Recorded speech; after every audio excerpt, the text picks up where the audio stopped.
Hello বন্ধুরা, আমরা একটা নতুন মিনি ব্লগে সকলকে ওয়েলকাম জানাই। আজকে দিনটা ছিল রবিবার, আর রবিবার মানেই তো মজা করার দিন। তো দেখো, সেই মতন মজা করতে বেরিয়ে পড়লাম। কোথায় যাচ্ছি বলো তো? পিকনিকে। হট করেই যদিও বা প্ল্যানটা হয়েছে, কারণ সবাই মিলে, সব বান্ধবী বন্ধুরা মিলে সবাই বললো তো চলো পিকনিক করা যাক। তো সেই মতন দেখো আমরা বেরিয়েও পড়লাম। আর কোথায় গিয়েছি বলো তো? গুলমার্গ। তো যারা যারা শিলিগুড়িতে থাকো তারা অবশ্যই জানবে যে গুলমাটা কোথায়। যারা যারা যেতে চাও অবশ্যই যেতে পারো। তো দেখো, সেই মতন তো আমরা গিয়ে পৌঁছে গিয়েছি ওখানে পিকনিকের জন্য।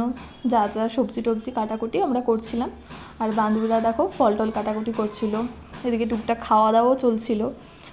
তো খুব মজা করছিলাম আমরা। এদিকে দেখো, আমার হাজব্যান্ডের বন্ধুরা সবাই মিলে রান্না করছে। রান্নাটা যদিও বা ওরাই করছিল, আমরা ওদের হেল্প করছিলাম। তো দেখো মাংসটা কি সুন্দর কালার এসেছে না? আর যদি পিকনিকে গিয়ে কষা মাংস না খাও তাহলে আর কি খেলে? তো যাই হোক, কালারটা দেখেই বুঝতে পারছো মাংসটা কী সুন্দর হয়েছে, দারুণ হয়েছিলো মাংসটা।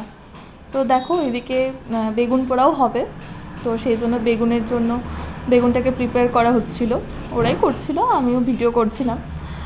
তো আজকে আমাদের সিম্পল মেনু ছিল পিকনিকের, বেগুন পোড়া, খাসির মাংস আর হচ্ছে স্যালাড। তো নর্মালি আমাদের হুট করে যদিও বা পিকনিকের প্ল্যান হয়েছে, তো হুট করেই সিম্পলের মধ্যেই আমাদের পিকনিকটাকে সেরেছি। আর এটাই আমাদের কাছে অমৃত ছিল। তো ব্যাস, আজকে আমাদের পিকনিক এখানেই শেষ, খাওয়া দাওয়া করে। তো তোমাদের ভিডিওটা কেমন লাগলো অবশ্যই কমেন্টে জানিও, আর ভালো লাগলে চ্যানেলটাকে সাবস্ক্রাইব করে দিও। তো দেখো, আমরা তো পিকনিক শেষ করে এখন বাড়ি যাওয়ার পথে রওনাও দিয়ে দিয়েছি। তো আশা করি তোমাদের ভিডিওটা ভালো লেগেছে।